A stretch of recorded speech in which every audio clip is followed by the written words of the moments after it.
I'm here today at Pulpex's new manufacturing facilities close to Glasgow Airport. It's a very exciting product that Pulpex is developing. It will be new packaging containers which will be much more carbon friendly and recyclable. Pulpex is a material science company with a single focus on making sustainable packaging. We focus on the advantage of cellulose as a material as an opportunity to replace glass and plastic. As we've grown Pulpex past its R&D stage to the next stage of commercialisation, which is delivery of packaging at scale, we've had the fantastic opportunity to grow into this space in Glasgow.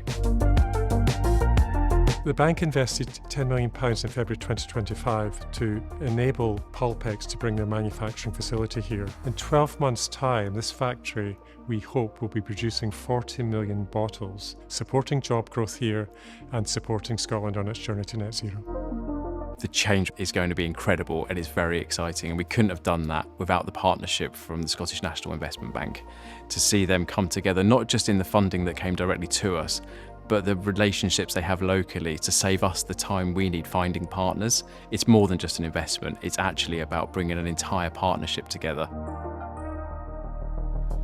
The bank was set up with a key objective of supporting Scotland's economic growth, and this investment goes a long way to supporting that. So from our perspective, this is a fantastic example of the kind of investment that the Scottish National Investment Bank was set up to make.